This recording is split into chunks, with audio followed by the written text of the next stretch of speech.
વિદ્યાર્થી મિત્રો, મારી યુટ્યુબ ચેનલમાં તમારું હાર્દિક સ્વાગત છે. આપણે આજે બિઝનેસ એકાઉન્ટ 4ની અંદર પહેલું ચેપ્ટર યુનિટ 1માં સામાન્ય વીમા કંપનીના હિસાબો, accounts of general insurance company, એ આપણે જોઈશું. તો મિત્રો, જિંદગીની અંદર ઘણા આપણે માણસોએ મુશ્કેલીઓ વેઠવી પડે છે. ઘણી મુશ્કેલીઓ વેઠવી પડે છે અને એ મુશ્કેલીઓ સામે આપણને કંઈક વળતર મળે, થોડુંક ઓછું નુકસાન થાય, એ માટે વીમા કંપનીઓ પાસેથી આપણે વીમો ઉતરાવતા હોઈએ છીએ. એમાં અનેક પ્રકારના વીમા હોય છે. તો પહેલાં વીમો કોને કહેવાય એનો અર્થ આપણે સમજીએ. વીમો ઉતારનાર કંપની એટલે ઇન્સ્યોરર, વીમો લેનાર એટલે ઇન્સ્યોર. બીજી વ્યક્તિને કંઈક આવે જ એટલે પ્રીમિયમ લઈ અમુક જોખમનું થતું નુકસાન પૂર્ણત્વ અથવા નિયમ મુજબ ભરપાઈ કરવાનું વચન આપે તેને વીમો કહેવાય. અમુક જોખમ થતું નુકસાન,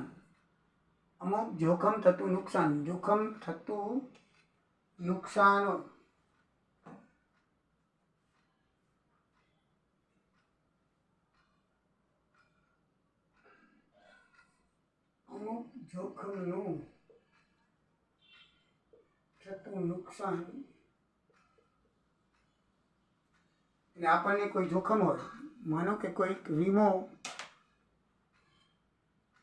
જિંદગીના જોખમ માટે આપણે વીમો ઉતરાવી છે તો જિંદગીનું જોખમ કહેવાય.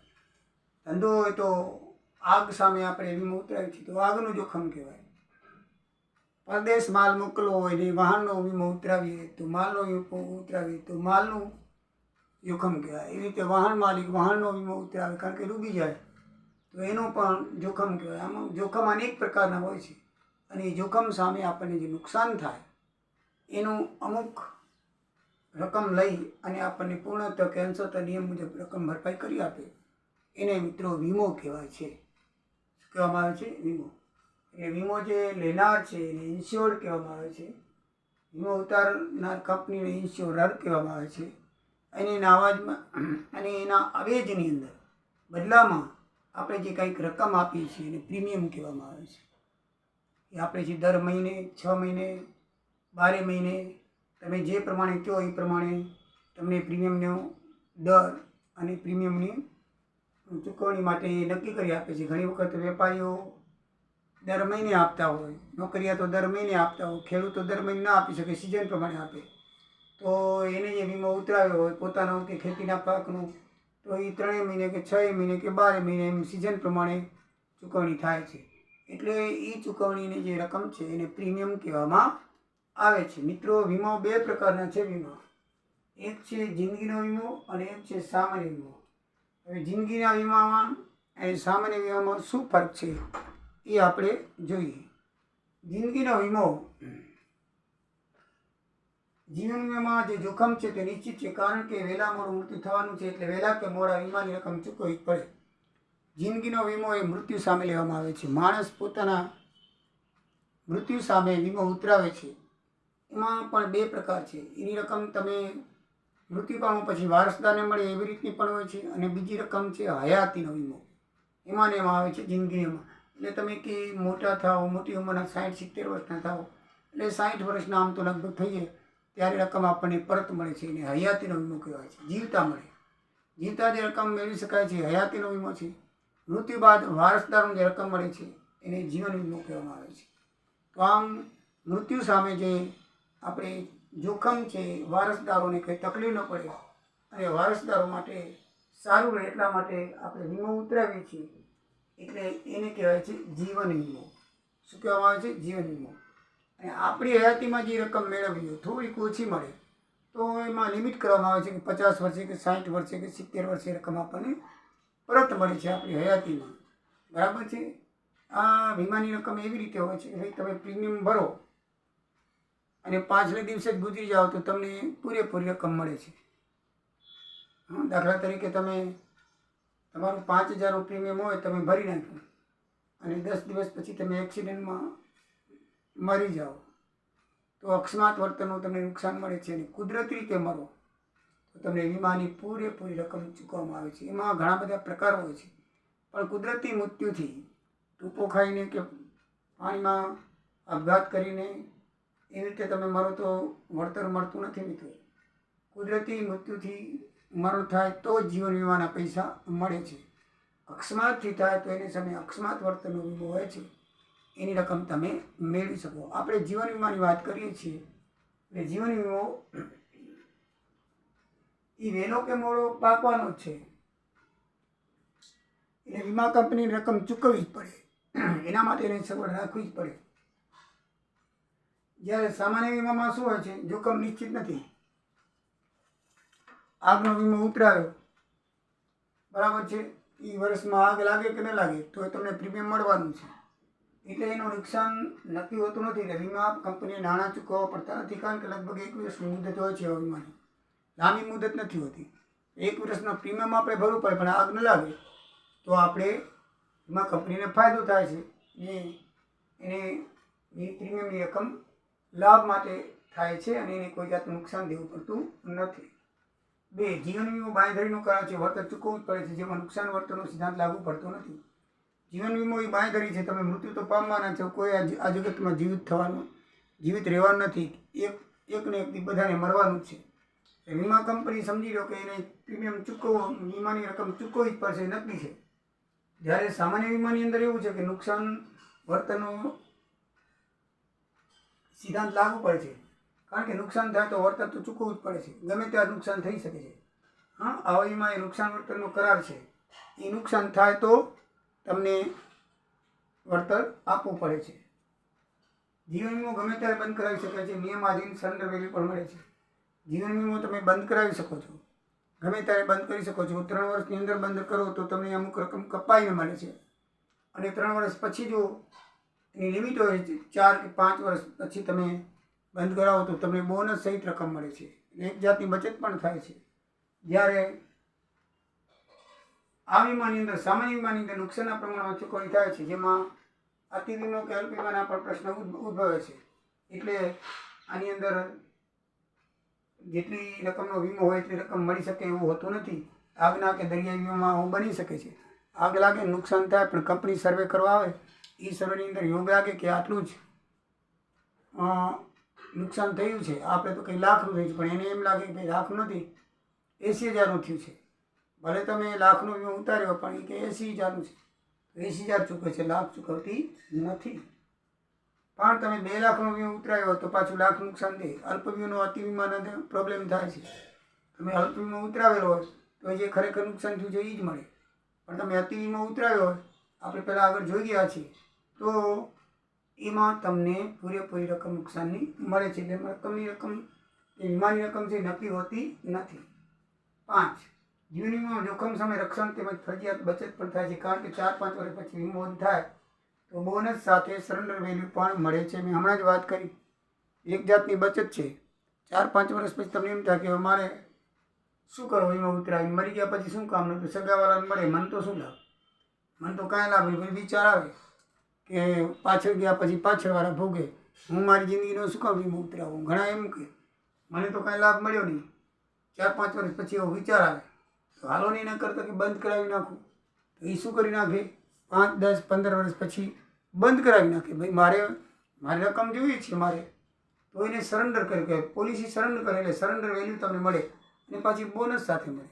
એક જાતની બચત પણ કહેવામાં આવે છે. જ્યારે સામાન્ય વીમામાં આવી જોગવાઈ હોતી નથી, એની સામે કાંઈ પણ રકમ મળતી નથી.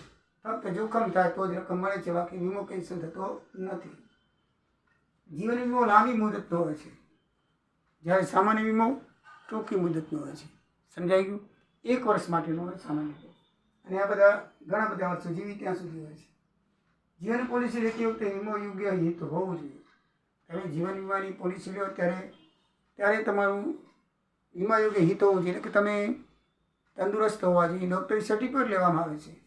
હા, આપણે એકદમ કેન્સર થયું હોય અને મરવા પડે, તમે વીમો ઉતરાવો કે મારે 5 કરોડનો વીમો ઉતરાવો છે, તો એમ ઉતરી શકતો નથી મિત્રો. બરાબર છે? આપણું હિત હોવું જોઈએ. મીન્સ કે તમે તંદુરસ્ત હોવા જોઈએ, ડૉક્ટરી પ્રમાણપત્ર સાથે મૂકવું જોઈએ, તમને રોગ ના આવે. એટલે વીમા એ બી હિત હોવું જોઈએ. જ્યારે સામાન્ય વીમાનો દાખલા તરીકે આગના કે દરિયા વીમો લેતી વખતે તેમજ પાકતી વખતે બંને સમયે હિત હોવું જોઈએ. વીમો લેતી વખતે તો હિત હોવું જોઈએ કે તમે તે ધંધો કરો છો ભાઈ, એમાં આગ લાગી શકે છે, દરિયાઈ ધંધો કરો છો તો એ નુકસાન થઈ શકે છે.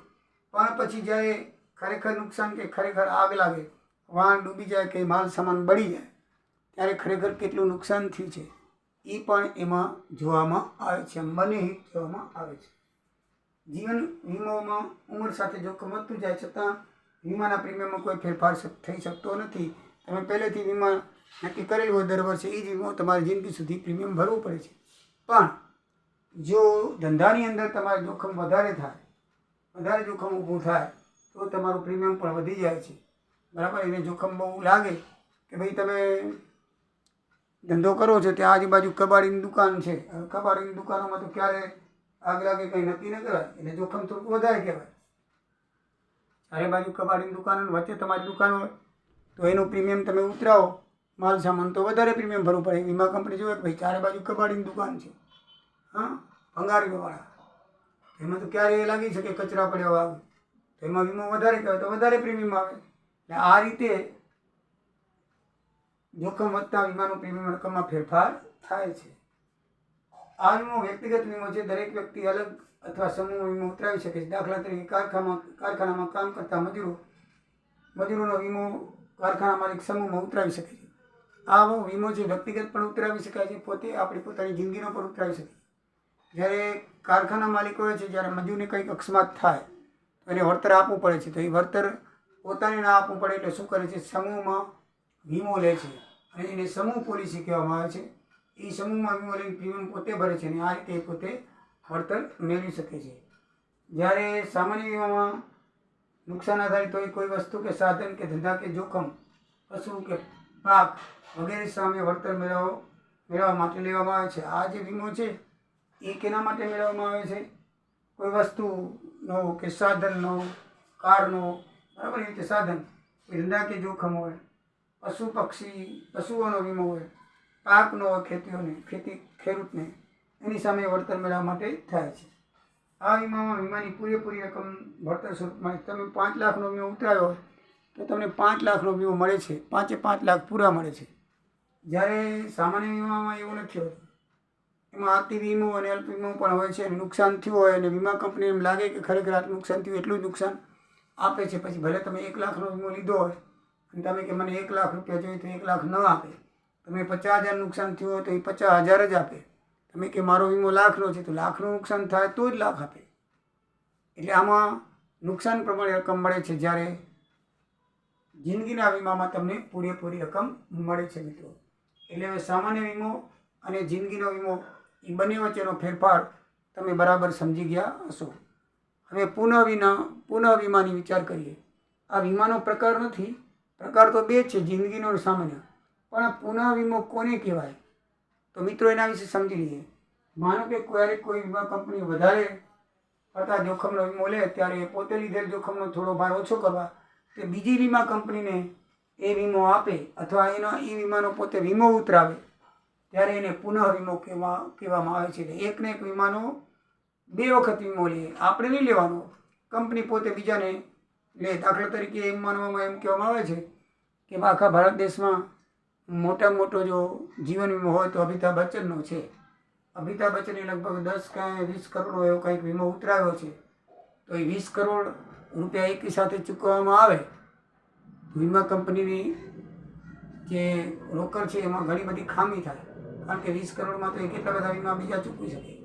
એટલે એ શું કરે કે અમિતાભ બચ્ચનનો વીમો છે એ બીજી કંપનીને 2-3ને આપી શકે. બીજી કંપનીને 2-5 કરોડનો ઉતરાવે, બીજા પાસે 2-5 કરોડનો ઉતરાવે. એમ છે ને જોખમ વેચી લે. એટલે એક સાથે પૈસા ચૂકવવામાં આવે તો એને તકલીફ પડે નહીં. એટલે આવી રીતે જોખમ વેચવાનો જે વીમો ઉતરાવવામાં આવે છે બીજી કંપની પાસે એને પુનઃ વીમો કહેવામાં આવે છે. એને શું કહેવામાં આવે છે? પુનઃ વીમો. પછી છે વીમાની બધી જ વિગતો પુનઃ વીમાને લેનારને આપણે આપવી પડે છે.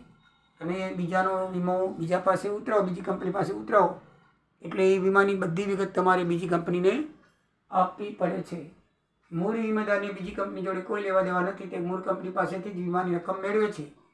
વીમા કંપની ભલે બીજા વીમા કંપની પાસે વીમો ઉતરાવે, પણ જે ખરેખર જે વીમો લેનાર છે એ તો જે મૂળ કંપની છે એની પાસેથી જ રકમ મેળવશે.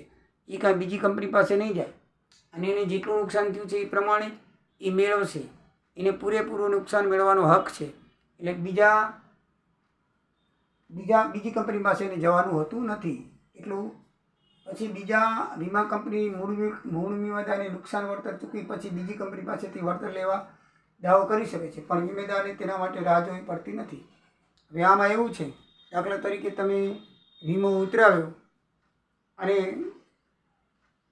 તમને મોટું નુકસાન થઈ ગયું, 10 કરોડનું માનો કે વીમો હોય, તમને નુકસાન થઈ ગયું, તો વીમા કંપનીએ બીજે ક્યાંક પુનઃ વીમો લીધો હોય અને તમે વીમાની રકમ મૂળ કંપની પાસે જાઓ, તમને એમ કે ભાઈ હવે હજી મેં વીમો ઉતરાવ્યો છે ને બીજી કંપની પાસેથી, એના મને પૈસા હજી મળ્યા નથી, એ મળશે પછી હું તમને આપીશ. તો એવું ના બની શકે. એ પૈસા એને મળે કે ન મળે એ આપણે જોવા નથી. તમે મૂળ વીમા કંપની પાસેથી પૈસા લઈ શકો છો. એટલે એવું એ કહી શકતી નથી કે ભાઈ તમારો વીમો બહુ મોટો હતો ને એટલે મેં બીજી કંપની પાસે ઉતરાવ્યો છે, હજી એના પૈસા મને મળ્યા નથી ને, એ મળશે એટલે હું તમને આપી દઈશ, એમ મૂળ વીમા કંપની કહી શકતી નથી. મૂળ વીમા કંપનીએ તરત નુકસાન એ વીમેદારને આપવું જ પડે છે. નુકસાન આપ્યા પછી એ પોતે બીજી કંપની પાસેથી વળતર માટે દાવો કરી શકે છે. પછી કંપની ગમે ત્યારે આપે, એની જોડે મૂળ વીમેદારને કાંઈ લેવા દેવા હોતું નથી. પ્રથમ વીમા કંપની માટે પુનઃ વીમાનું જે પ્રીમિયમ છે એ ખર્ચ છે, કારણ કે એને બીજી કંપનીને આપવું પડે છે. જ્યારે બીજી વીમા કંપની છે એના માટે એ આવક છે, એ પ્રીમિયમમાં ઉમેરે, પ્રીમિયમની આવકમાં ઉમેરે. જ્યારે પ્રથમ વીમા કંપની છે ને એ મિત્રો યાદ રાખજો, એ પ્રીમિયમ મળેલ પ્રીમિયમમાંથી બીજા વીમાના પ્રીમિયમ મળ્યા હોય એમાંથી બાદ કરે. એની આવક નથી, એનો ખર્ચ છે. ને બીજા કંપની માટે એ શું છે? આવક છે. એટલે એ મળેલ પ્રીમિયમમાં ઉમેરશે. એવી રીતે વીમા કંપની માટે પ્રીમિયમ માટે કમિશન આપવામાં આવે છે એના એજન્ટોને. એજન્ટોની આગળ આપણે વાત કરશું. એને કમિશન આપવામાં આવે છે. તો એ કમિશન છે ને એ પહેલી કંપની માટે આવક છે, કારણ કે પહેલી કંપની વીમો ઉતરાવે છે એટલે કમિશન એને મળશે. પણ બીજી કંપની માટે કમિશન ખર્ચ છે, કારણ કે એને કમિશન આપવું પડે છે પહેલી કંપનીને. એટલે યાદ રાખજો, એક માટે ખર્ચ છે તો બીજી માટે નુકસાન છે. જ્યારે પ્રીમિયમ એક માટે ખર્ચ છે તો બીજી માટે નુકસાન છે. આ બરાબર વસ્તુ તમારે યાદ રાખવાની છે. વર્ષાસન કોને કહેવાય? તો મિત્રો વીમા કંપની પોલિસી ઉપરાંત એન્યુટી એટલે કે મુદતે રકમની ચૂકવણી, એન્યુટી પદ્ધતિ પ્રમાણે આપણે ઘસારો ગણી છે ને એવી રીતે એન્યુટી પદ્ધતિ એટલે એન્યુટી પણ આપે છે, એટલે કે મુદતે રકમ આપે છે. એમ કઈ રીતે બને છે? તો વીમેદાર પાસેથી અમુક રકમ એકી સાથે પહેલાં લઈ લે. દાખલા તરીકે હવે તો માસિકે આપે છે, આને વર્ષાસન નામ આપ્યું છે એટલે વર્ષની આપણે ગણતરી લેશું. નહીંતર હવે માસિક પણ પ્રીમિયમ આપણી રકમ આપે છે વીમા કંપની, બરાબર છે. અટલ પેન્શન યોજના એ નામની ગવર્મેન્ટે શરૂ કરેલી છે. અટલ પેન્શન યોજના શું છે કે અમુક રકમ તમે ભરો પછી તમને દર મહિને કે દર વર્ષે એ તમને રકમ પેન્શન પ્રમાણે આપે છે. સરકારી માણસોને તો આપણે સરકાર પેન્શન આપે, પણ જેને સરકારી નોકરી નથી એને પછી કેવી રીતે પેન્શન મળે? તો એવી વ્યક્તિ શું કરે છે, પોતાની હયાતી દરમિયાન પોતે કમાતા હોય ને ત્યારે વીમા કંપનીને અથવા પોસ્ટ ઓફિસમાં, અટલ પેન્શન યોજના પોસ્ટ ઓફિસ દ્વારા લઈ શકાય છે. તો એ પોસ્ટ ઓફિસની અંદર પૈસા ભરી નાખે છે એકી સાથે, બરાબર. અને હવે તો એકી સાથે તમે ન ભરો ને હપ્તે હપ્તે ભરી નાખો તો કોઈ વાંધો નથી. અમુક મહિના સુધી, વર્ષ સુધી તમે ભરો, પછી દાખલા તરીકે 15 વર્ષ પછી ભરો, પછી તમારું પેન્શન ચાલુ થઈ જાય. એ પણ સ્કીમ ચાલુ થઈ ગઈ છે, અટલ પેન્શન યોજના કહેવાય છે, બરાબર છે. એવી બીજી ઘણી બેન્કો દ્વારા પણ પોલિસીઓ લેવામાં આવે છે.